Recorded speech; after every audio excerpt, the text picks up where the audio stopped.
And welcome everyone to our third installment of our mini training sessions this week on tfa.org. This one is going to focus on working with images on your microsite. And this training is going to give you all a brief overview of best practices for working with images on your site. We're going to cover a lot in this 30-minute session, so it'll be a little more like a lightning talk, and I'm sorry if it goes a little fast. I just want to make sure we kind of get through everything. But definitely feel free to chat your questions in the chat as we're going, and I'm going to keep an eye on that space and make sure everyone's questions are answered. If you're new to using Zoom, you should be able to find the chat bar, I believe, at the bottom. There's a black toolbar. You might need to click on the More button on the right, and then you should see an option to initiate the chat. So feel free to use that as we go, and I'll make sure to take any questions that come up. So just a brief introduction. I recognize a lot of the names in the participant list, which is great. I worked with a lot of you and done email back and forth. But I'm Laura, and I work on the web team, and my role is to help regions with training and support and content strategy on your microsite.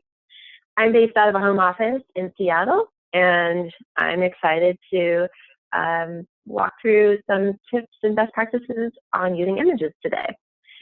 So what we will cover in this short session, we're going to start by talking about why images matter and why you should kind of think about how they play a role in your microsite. We will walk through some brand guidelines for using images that align with our brand standards at Teach for America. And then we'll talk about images that work best with web content, specifically the content and the layout we have available on your microsite. So we'll start by talking about why images on websites matter. And I found this quote. I'll give you all just a second to read this. So people no longer want to browse a website. They want to experience it. And this is from Metrics. They are a service that provides analytics and eye tracking on websites. So they actually provide reports that show you kind of where people's eyes are looking when they're looking on a web page. And I thought this was a really great quote because it shows kind of how people's experience with websites is evolving and expectations for what they're going to find when they get there. And we know that, text can be useful and informative, but images really help create an experience. They involve our senses and our emotions. And so being really thoughtful about the images we choose can really help to make that a good experience for people who visit. And so just to kind of further illustrate that point, we know that images can create a really powerful emotional response. And so a positive image can create a positive response for somebody who is visiting. Images can show that people are at the center of our work. And that's definitely true for the kind of work that we do. We are all about people and connections and relationships. And so images play a big role in connecting visitors with our cause. And when used appropriately, images can build trust. They show real photos of real people who are behind our work. Images can also show validation. Some of you may have heard the phrase social proof. And so in this example, images of real people are paired with quotes that they have shared. And it's a way to kind of validate that, these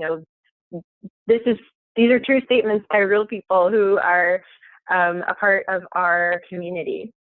And when visitors see real perspectives of real people who are just like them, they can relate and start to kind of see themselves in the people who are being portrayed. This can make these quotes much more personal and authentic, as well as pairing images with stories. And then the third thing I want to kind of highlight is that images can boost conversion. And when we talk about conversion on a website, what we're talking about is people taking an action. So not just passively browsing, but actually clicking on a button, whether that's to sign up for more information, to join an event, or the big one we are after is to apply to the core. And so we know that when an image is large, it can immediately pull you into the experience on a site. And people are more likely to kind of pause and spend some time looking at that image and slow down and focus on what we're asking. So that's one of the reasons we use larger images for our marquees, where we have our call to action. And that people are naturally drawn to faces. Pictures of faces can create an instant human connection with your viewer, and that can produce better conversion rates. And so you'll notice as you're looking at our site, our pictures are very people-focused, particularly around places where we're asking people to take an action, such as apply or donate. So those are some, just a quick overview of the role that images can play on a website, why they're so important. And I wanted to transition to talking about specifically how does our brand translate when we're thinking about images on our site? So we'll take a look at that, and wanted to share just a couple of best practices. I think the big takeaway here is that our photos, on Teach for America's materials, tell real stories about real people, our people, our core members, our alumni, our community, our students, and that is sort of at the heart of the brand of our images. And so what that looks like, here's just kind of like a sample. These are all images used across our website and different materials, showing real people in real situations where we work.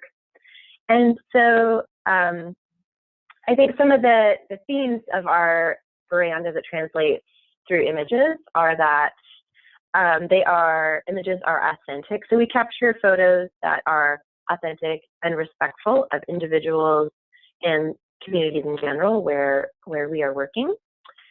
I think another theme is positivity. So we try to select photos that portray people in a positive light and that best align with our content and remain true to the subject. So again, that's sort of coming out of that idea of being authentic and positive. Another big theme of our brand as it translates into images is diversity. And so that plays out in a couple ways. We try to use positive language when pairing text with images of identifiable people. We also try to aim for diversity of images across a page. So when we're using several pictures, we try to show a diverse set in terms of gender, of race and ethnicity, and age, including both core members and students, to kind of show like the full spectrum of our work and who is behind it.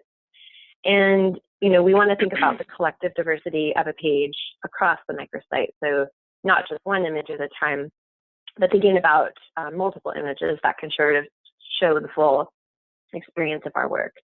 And we want images to accurately reflect the communities where we work. Portraying people authentically. And I think the fourth thing to highlight about our brand is that our images should be prospect-centered. At the end of the day, that's sort of our main audience that we're thinking about and wanting to appeal to on our website. So images should give prospects a window into what it's like to work and live in your region. They shouldn't feel like touristy images of touristy places, because that's not necessarily where we're working. Images should show diverse, powerful network of people that our prospects are going to be joining. So that could include like photos of welcome dinners, all core events or alumni events. And, those I think are stronger than images of like empty apartments where people might be living. Images shouldn't focus on landmarks necessarily. They should focus on communities that speak more to where we are working versus like touristy locations. So those are like a couple themes to call out about images on our website. And Jamie, I just saw your note in the chat. Do you want to share more about your thoughts on what positive means?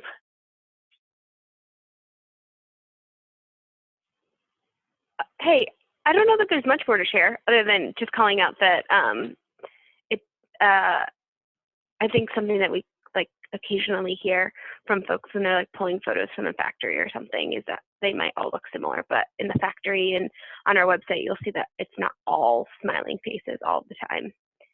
Mm-hmm. Yeah, not necessarily happy, always happy. I think it's like showing a diverse of expressions and experiences, but they're all positive.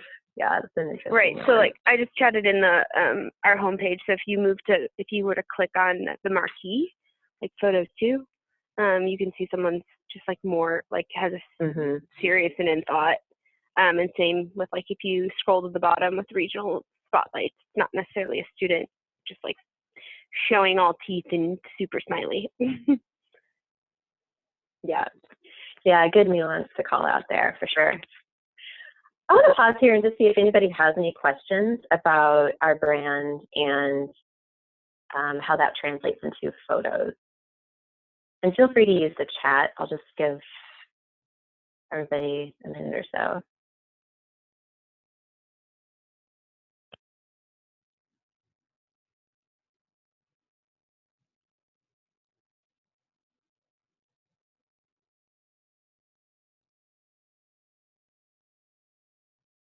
It doesn't look like anybody has questions yet. Definitely use the chat as we go to type those in, and we'll make sure those get answered.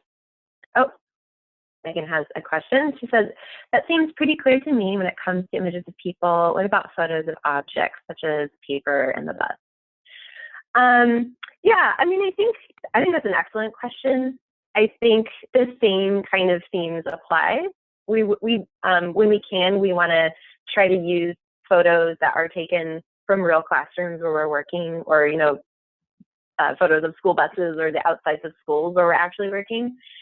I think in general we want to kind of avoid stock photos that might look sterile or staged, and that are not really like representative of like where we work or situations where our teachers are. So hopefully that answers your question. I think in general we just like try to stick with photos from places where we actually are working. And so I think the school bus and the papers here are pulled from the factory that Jeannie mentioned, and these are all photos that our staff photographers have taken of schools where our crew members and alumni are working.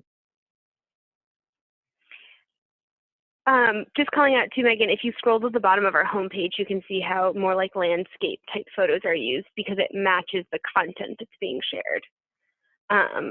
So like it would feel funny to show a picture of a bus if you're giving like an alumni spotlight, right? Like there's more power in like seeing the person's face. So matching content to the photo would be like how I would explain how you might want to choose the photo differently. That's a great example, Jamie. All right, well, keep your questions coming in the chat. I want to move us on forward to getting a little more technical, and want to talk about how kind of like our guidelines, brand standards for different kind of elements and ways of manipulating photos. And so first one I want to share is cropping. And so there's 4 examples here, 2 different photos kind of cropped differently. And you can ignore this one, it's a little blurry in the upper right. That's just because I'm copying and pasting from some of our materials. I think the takeaway here is that when you are working with photos and you're cropping, you want to make sure that you are not cropping out the main subject of your photo. And so you'll notice these 2 photos on the bottom are cropped a little tight. And so this student who's holding a pencil, we can't really see what he's doing in this bottom one. It's kind of like cropping out the bottom of his chin. And then similarly, this teacher in the lower right, it's cropped a little tight. We can't really see like what is happening with his arm, what he's pointing to, or the bigger context of what this photo is about. And so when you are working with photos, just make sure you're not cropping too tightly. You're not cropping out the main subject or the context of the photo. And that if you do crop photos, make sure that you retain the original subject as the main subject of the photograph. And so don't crop out people who are important to understanding kind of what's going on in the photo. So we have our good and our not so good cropped photos here. When it comes to filters and grayscale, really sticking with natural light and not really messing with filters, I think, is the big takeaway. So definitely want to avoid things like Instagram effects, which can be really dramatic and kind of, take away from the authenticity of the photo. In general, I think applying filters sparingly. If you're using photos from the factory, they've already been enhanced, to show kind of the best lights. And so not making further edits there, I think, is a good call. Avoiding color casts that are too warm or too cold, and avoiding stylized borders that are kind of like heavy and not true to the original photo. Particularly true when we're doing headshots, we want to keep those all consistent. So natural, light, color, and not overly filtered. So we see our good example, and then our examples of things to avoid. Just can get a little nuance, but I think this photo in the lower left, it's kind of like an overly warm tone, and it's sort of distorting the natural colors in the photo a little bit. This one in the upper left has a heavy stylized border, and the one in the upper right is kind of also tinted a little oddly. It doesn't look natural. And so I think using filters sparingly or avoiding them altogether is kind of a good call when you're working with photos. The third thing I'll share is distortion. And so when you're resizing a photograph, make sure you're not distorting the proportions by narrowing or widening the file. So this one in the upper left, it looks like it's kind of squished down a little bit. It's maybe been widened, but the length of the photo hasn't been adjusted, so it's kind of a little distorted. And then similarly, this one in the lower left, is kind of squished vertically. It's a little distorted, doesn't look quite right. The one in the lower right is a good example of something that we would recommend you not do, which is to try to blow up photos that are a lower resolution or smaller. It works to resize big photos to be smaller, but it usually never works to try and blow them up. And this is like a really extreme example, but you'll notice it's very pixelated and hard to see. We can sort of know that that's EVB because we know what she looks like, but it's not a photo you'd ever want to use on your site. So the one in the upper right sort of like represents a good example of if you were to resize a photo, you keep the proportions the same and make sure that the main subject is still in focus and the photo is not blurry or distorted.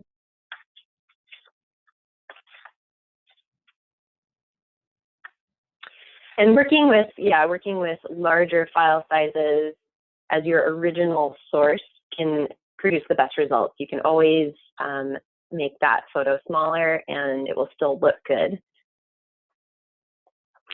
So let's talk a little bit about images that work well with commonly used content on your microsite. So I'll share a few examples. I think one of the most common ones that I see and I work with people on is headshots for people profiles. And so this would be like your staff directory or quotes you want to have on your website where we're featuring people.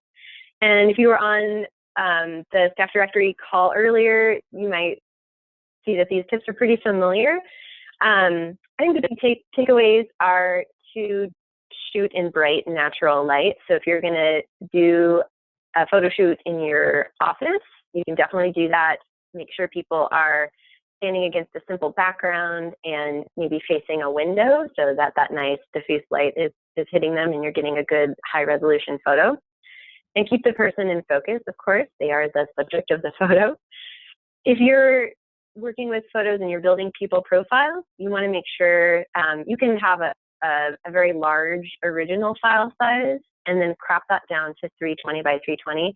That's a standard we try to follow across the site to ensure that those profiles are circular once they're created and that the photos load quickly. So you think about the majority of our users are often looking at our website on a mobile phone, and when we have large photo files, that can cause the experience to be really slow and clunky. So those are some tips to follow for staff or for photos of people. And some don'ts, I would say avoid any photos that are selfies. the camera resolution can be really low when you're turning that phone around and taking a selfie. Don't use group photos if you're trying to do a photo of just one person for a people profile. And then distracting backgrounds, try to avoid those too, because your eye is sort of drawn to what's happening back here and not the main subject of the photo. So those are some tips for people profiles. I know those are really common across the site and across microsite. I think the other really common photo we see is marquees, and people have a lot of questions often about what photos make a suitable marquee. I think that the takeaways here are to use photos that fit the allotted space. The marquee space is kind of unique. It's very wide and then very short, so it's kind of like a long, I almost think of it like a stick of gum. It's like a long, thin photo, and so not every photo works well for that orientation. So you want to try to select images where all the main subjects of the photo are visible and not covered up by the text of the marquee. Definitely choosing high quality images because these are a little larger. 1280 by 500 is the spec for that section. And in general, choosing images that depict people work well for the marquee. As we mentioned earlier, your eye is naturally drawn to people. Visitors will kind of pause and linger on those photos, and so it's a good use of these photos when you're putting in your kind of like your message about what your region is all about. These types of photos tend to get a little more time from viewers. And I think in general with marquees, if you're wanting to add a marquee to a page that doesn't have one, you're creating a new page, or you want to swap out the one you have, I think using the request queue is a good first place to start. We have an awesome photo team that can find photos in our kind of extended library. So maybe it's not something you see in the factory, but we have kind of a deeper archive of photos that we can draw from there. I think things to avoid for marquees are just in general using photos that don't work with the specs. So this photo is kind of a little awkward. It's a lot of elbow. Also, you'll notice the text in the marquee is covering up the faces of the people in the photo, so it's something we want to avoid.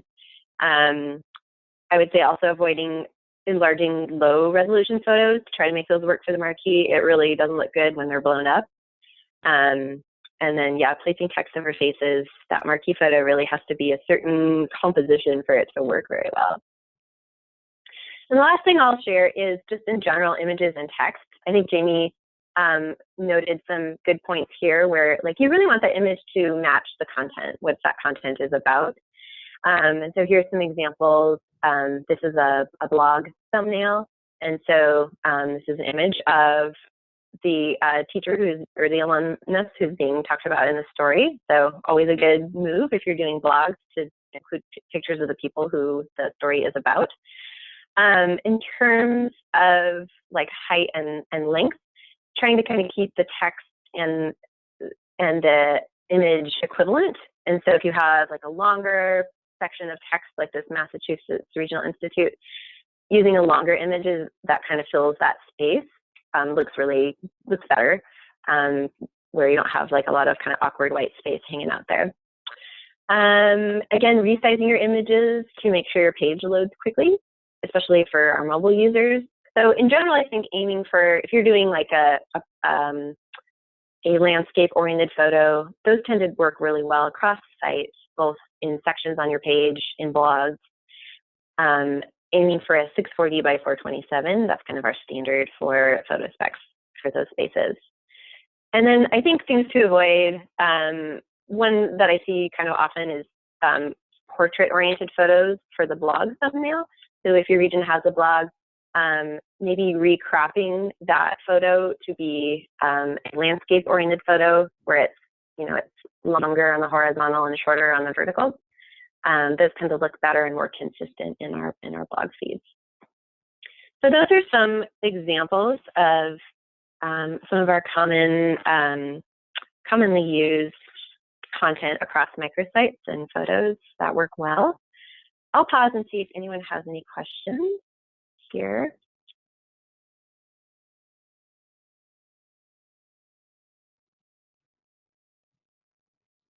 And I've got my eye on the chat.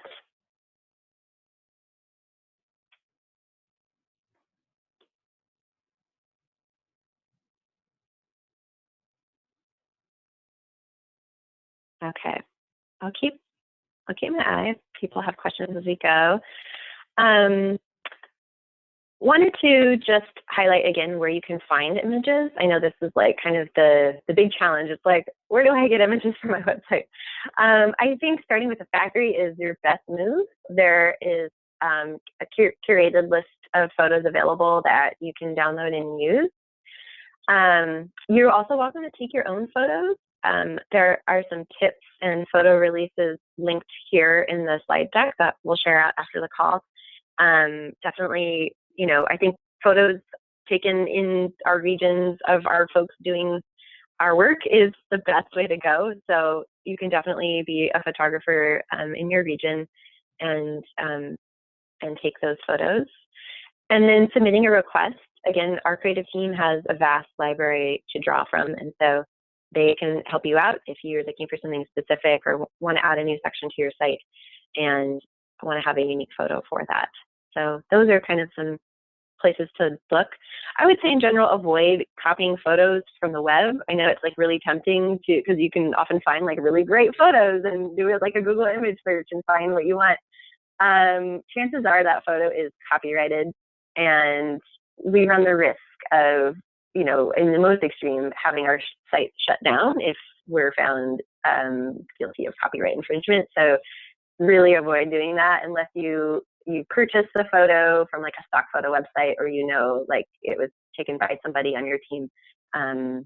Avoid doing that in general. And then I'm just going to wrap up with some tips. Keep your questions coming in the chat as we're going. Just want to wrap up with a few tips. I would say start by editing your photos first. When you're creating content, that just getting that out of the way, doing it all at once is a good move. You can upload batches of photos at once when you're adding photos. And then all photos need a title and alt tag. So when you're uploading your photos to your website, this is one of the steps in the little wizard, and these fields need to be filled in so that we can comply with best practices for visually impaired users. This can also help with SEO as well. And then the title of your photo is what's going to appear when someone hovers over it. So having that filled in just makes the site look more professional. So those are some quick tips. I think we are at 1 minute. So I'll leave that space for anyone who has some additional questions.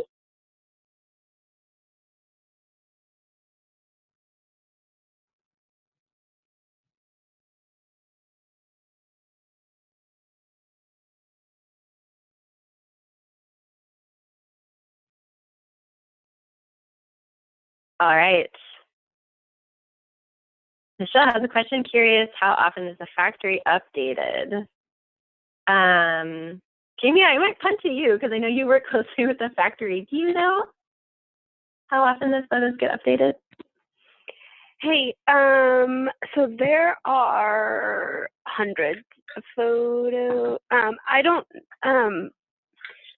We don't like release a new collection as much as like photos when they're curated and tagged and they have all of like the release forms behind them fall into the bucket of the 5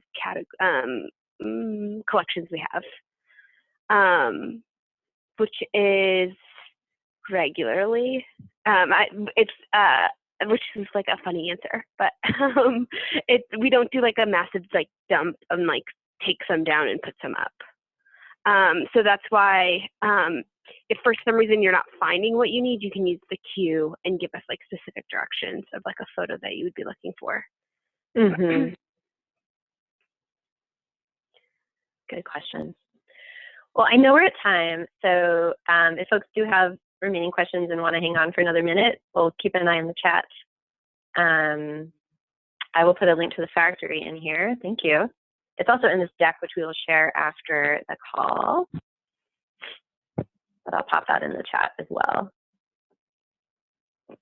Thank you all for joining. I know that was a really quick session. I hope that was helpful, and please feel free to reach out to me if you have questions afterwards. I'm going to put a link to the factory in the chat right now.